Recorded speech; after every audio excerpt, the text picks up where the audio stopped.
Hey students, welcome back. This is the last week of class, the last week of this bizarre coronavirus quarter. And so we just got to get through this week and then we've got finals.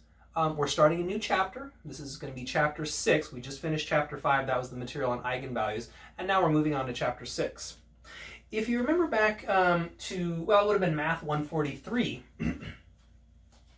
So let's say it like this. You learned about the dot product. I'm going to use Math 206 notation to remind you how the dot product works. So let's say recall. If U is the column vector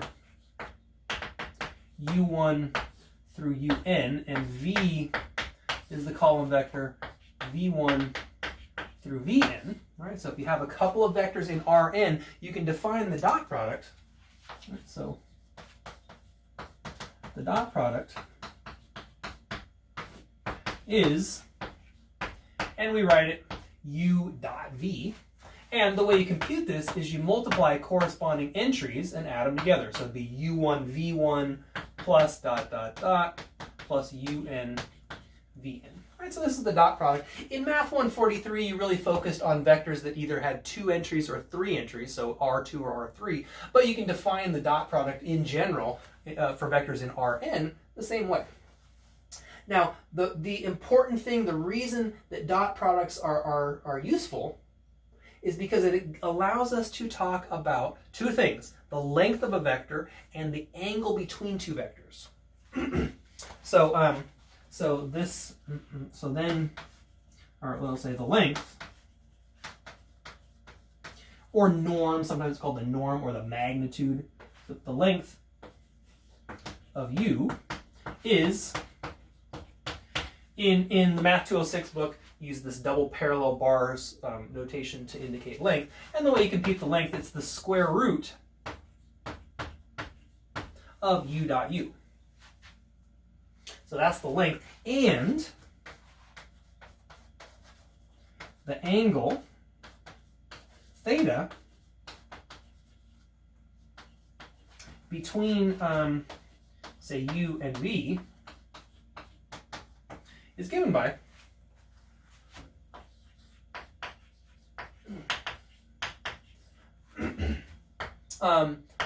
so the cosine of theta equals U dot V divided by length of U times length of V. Right, so this formula allows us to talk about the angle, right, between 2 vectors. What we're going to do is generalize this. So my next definition is going to take this idea of dot product and generalize it so that we can talk about length and angles in other vector spaces, right? The angle between 2 polynomials or the angle between two matrices. Right, so definition, an inner product. That's going to be the term that we use for this generalized notion of dot product. So an inner product on some vector space V is a function that associates to each pair U and V in V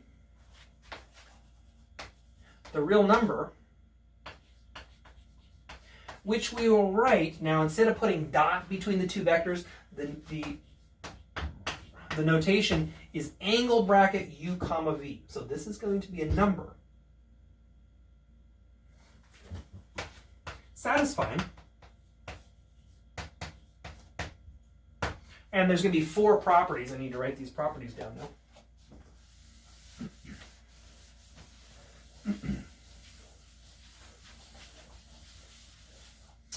The first property, you can think of this as commutativity. So U, or the inner product of U with V is equal to the inner product of V with U. There's also a distributive property. The inner product of u plus v with w is equal to the inner product of u with w plus inner product of v with w.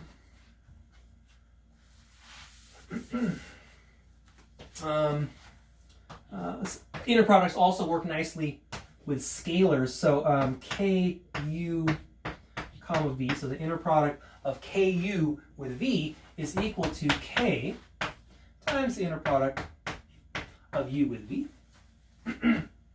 And then one more property. The inner product of u with itself has to be greater than or equal to 0, and we only get 0, so inner product of u with u is equal to 0 if and only if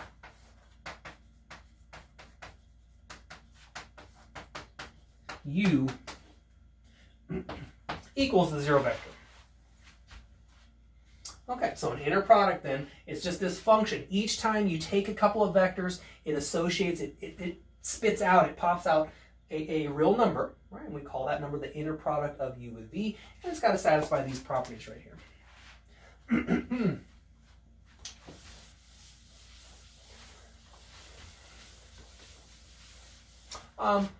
A vector space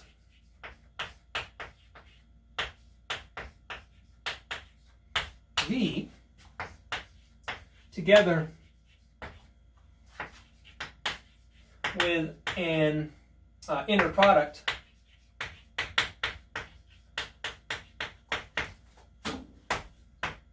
right, angle brackets, is called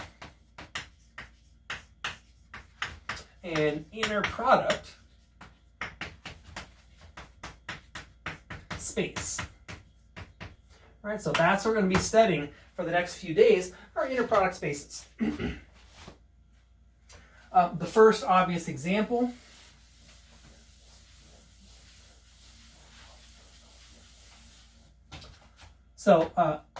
example Rn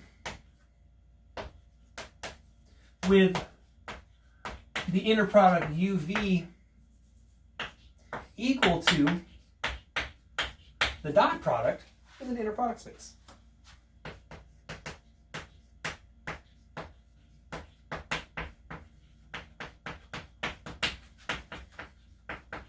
Right? So the dot product is one example. You can check that the dot product satisfies those four properties. So the dot product is an inner product space. Now, here's what we're going to do. So if V is an inner product space,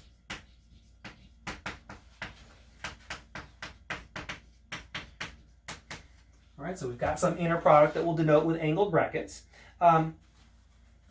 And U and V are in V. We define the norm or the length. So we define the norm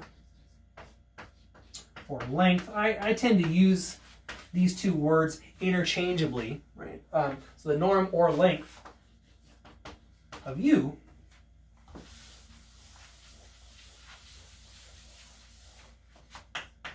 is, and we'll use double parallel bars around U.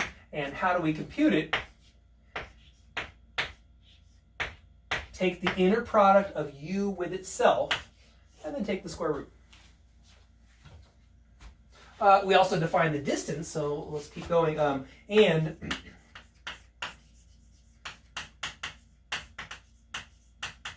the distance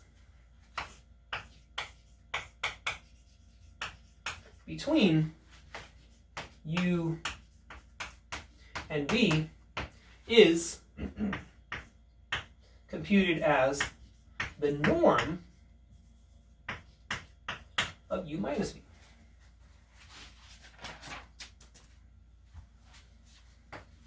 Okay, so now what I want to do, I want to look at various vector spaces and show that the familiar vector spaces that we've been working with all have inner products, so we can consider them inner product spaces.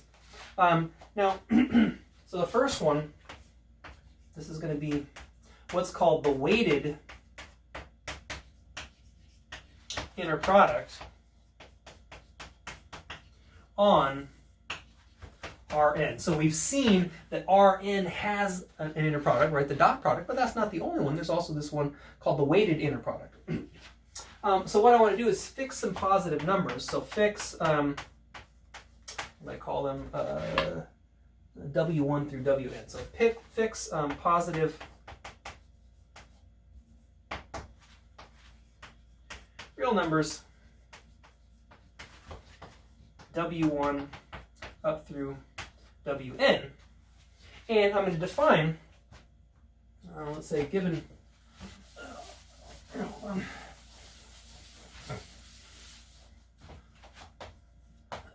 so given U1 as the column vector, so we're in Rn, so it'd be U1 through Un, and that should just be U, and V equal to V1 through Vn, we define the inner product of U with V, so this is going to have an alternate formulation, and it'll go like this: W1 times U1 times V1 plus W2 times U2 V2 plus, and you keep going, plus dot dot dot Wn times Un times Vn. And it turns out that this formula right here defines an inner product space, or defines an inner product. It satisfies the four properties that we discussed earlier. So let's just do an example in here. So in the case that, let's just work in R3, so let's say n equals 3. I need now 3 positive numbers, so let's take W1 equal to 3, W2 equal to 1, and W3 equal to 2. So now, if, let's say U is the column vector 1, 0, 2, and V is the column vector -3, 1, 4. Right now, when I compute the inner product, the weighted inner product,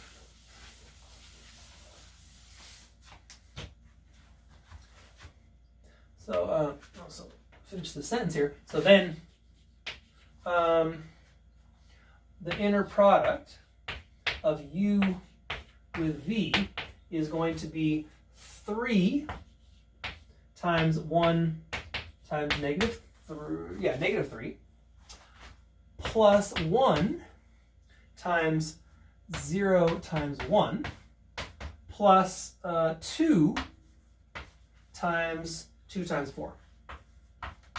So it's very close to the dot product. What changes, though, is that we have these weights out in front, right? So it's kind of like a dot, well, it's like a weighted dot product, really.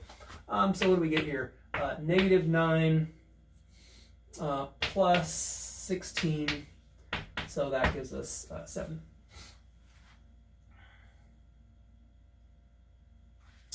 Okay, so there's an example, sort of an alternate inner product on Rn.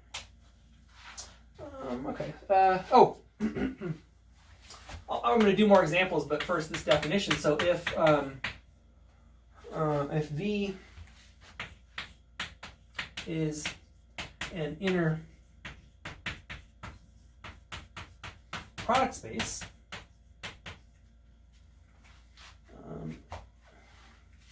the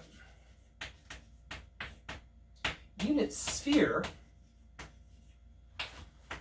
is the set of all U in V such that the norm, or the length of U, is equal to 1. So it's the set of all vectors in your vector space, in your inner product space, that have length 1. Now, in the special case, so when the dimension of V equals 2, instead of saying unit sphere, we say unit circle.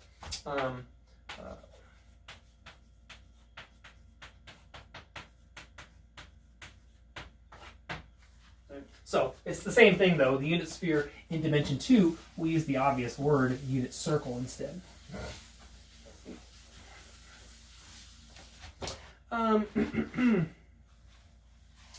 So let's see. Let's look at an example here. So in R2 with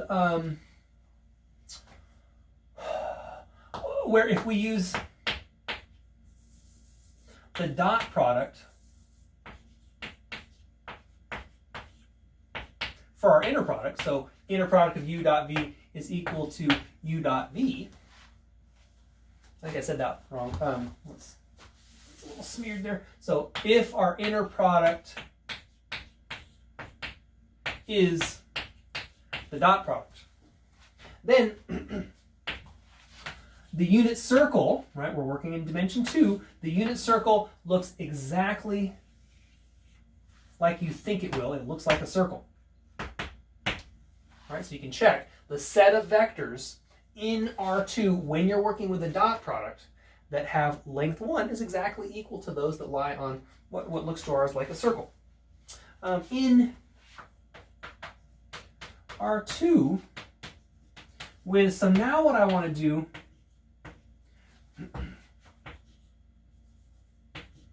is I want to change the inner product. Now I want to work with the weighted inner product.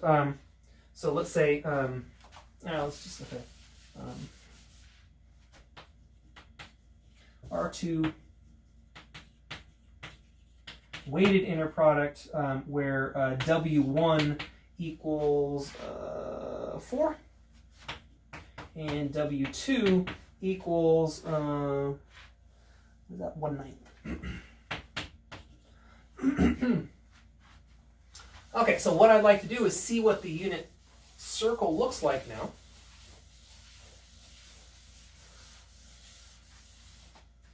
So if u equals the vector u1, u2, then the norm, the length of u equals 1, if and only if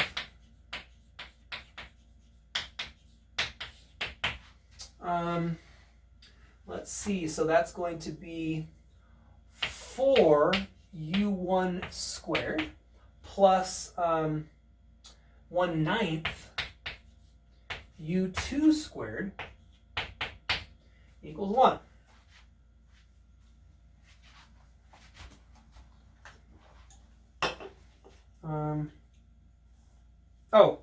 Did I say that right?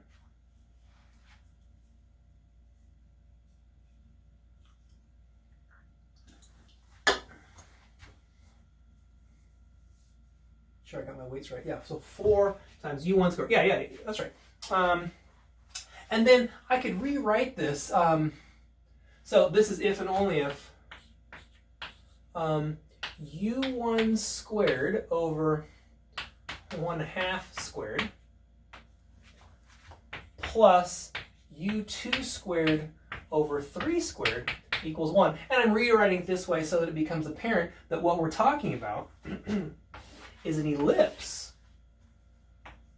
where if I think of the vertical axis as the u2 axis, the y-axis, and the horizontal axis as the u1 axis, then what we have is our unit circle with this weighted inner product. Looks different than the standard inner product. So this would be a 3. That would be a 1/2. So there's the unit circle. So the unit circle is definitely dependent on the way you compute length in your inner product space. Right? So if you change the way you compute length, then what you end up with excuse me is a different looking circle. One thing I should point out, so the dot product is also referred to, let's just say this, so the dot product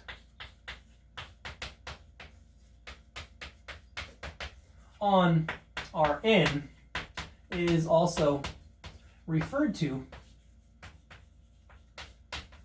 as the Euclidean inner product.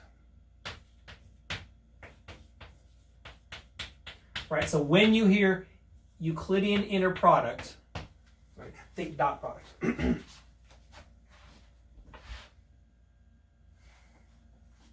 Okay, so now let's see some examples of inner products on vector spaces other than Rn.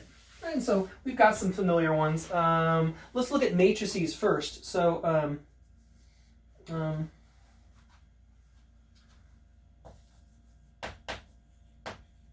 given,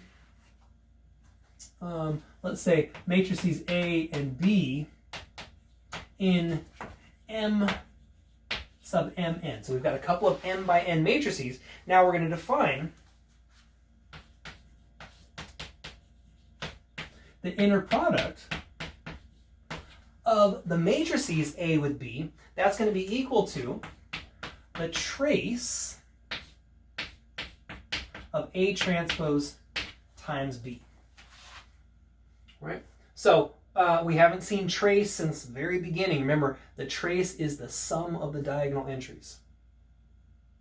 And so it turns out that this defines an inner product, which gives us then a way to talk about the length of a matrix. It gives us a way to talk about the angle. Well, we'll see that we can define angle also. So it gives us a way to think about length and distance between matrices. So for example, in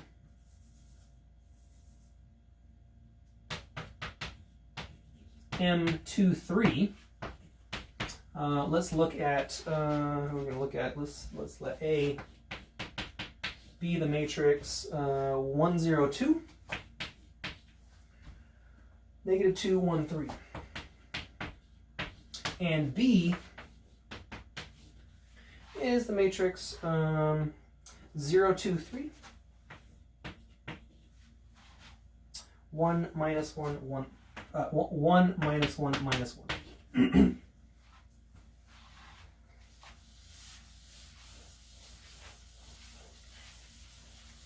So if I compute, so let's compute A transpose times B, and so that's going to be 1, 0, 2, negative 2, 1, 3 times 0, 2, 3.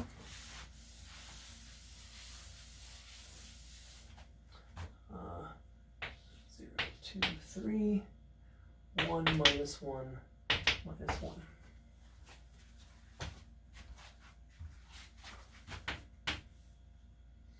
Okay, so this is going to be equal to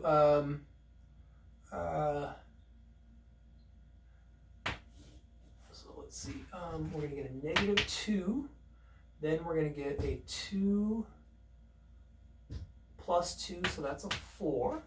Then we're going to get a 3 plus 2, which is a 5. Then we're going to get a 1, negative 1, negative 1. Then we're going to get a 3, and let's see, 4 minus 3 is 1, and 6 minus 3 is 3. And so the inner product of A with B, it's going to be the trace of this matrix right here, and this looks like negative 2, negative 1, so that's going to be 0. Yep. Okay, so we just talked about the inner product on matrices. Now let's look at what's called the standard inner product on the space of polynomials. So standard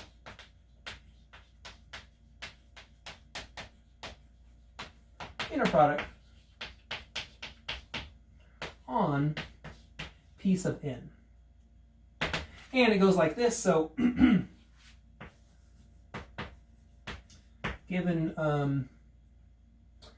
let's say, polynomials,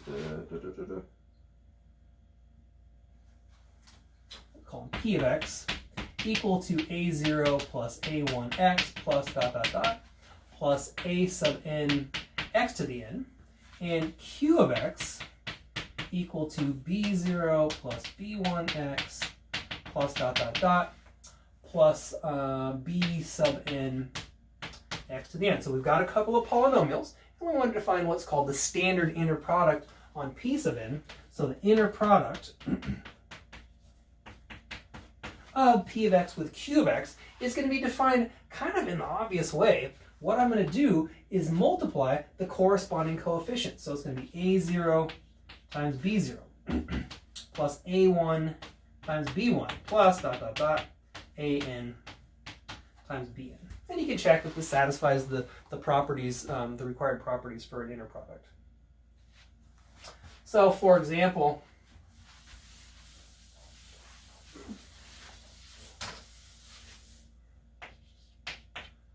let's say p of x is 3 plus 2x minus x squared, and q of x is x plus 3x squared. So here we're in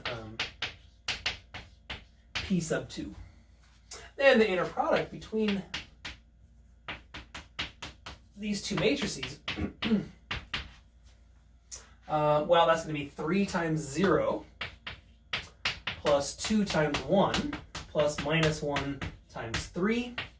And so that gives us, what, negative 1.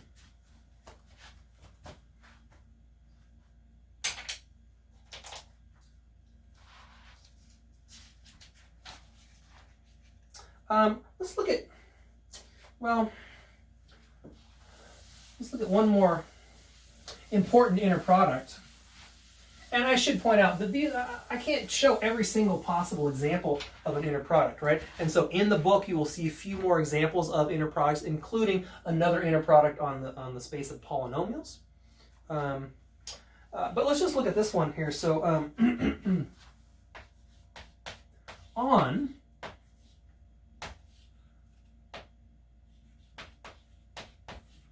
the vector space consisting of all continuous functions from A to B. We haven't talked about function spaces a whole lot in this class, but they become important, especially when you're working with differential equations. So let's define the inner product of two functions to be the integral from A to B of f of x times g of x dx.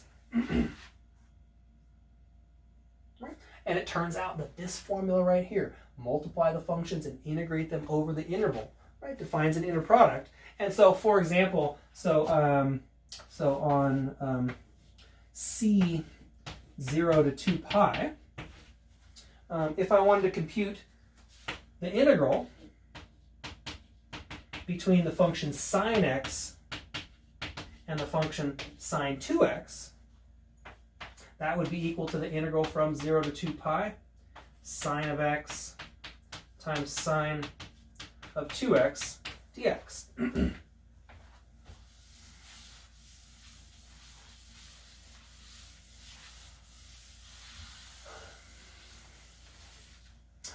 Now, to compute this integral, you need to remember a trig identity. So sine of 2x is the same as 2 sine x cosine x. All right, so now we're taking a stroll back through through math 142. 142. So this is equal to 2 integral 0 to 2 pi. This would be a sine squared x times cosine x dx. And then you can integrate this by substitution, where you let u equal sine x, du equals cosine x dx. And so this becomes integral, well, it'll be 2 times the integral from 0 to 0 of u squared du, which of course is equal to 0. Right, so the inner product of these two functions, sine x and sine 2x, right, turns out to be 0. Now, we'll talk about angles next time, but one thing to remember, if you think back to dot products, right? What did it mean when you got a dot product equal to 0? It meant that your two vectors meet at a right angle. We say that they're orthogonal. We can generalize that idea once we talk about the angle between two vectors. And so, vectors will be orthogonal when their inner product is equal to 0. So, here's one thing it's hard to picture, but what this computation right here just showed is that these two functions, sine of x and sine 2x, they meet at a right angle. Okay, see you next time. Bye.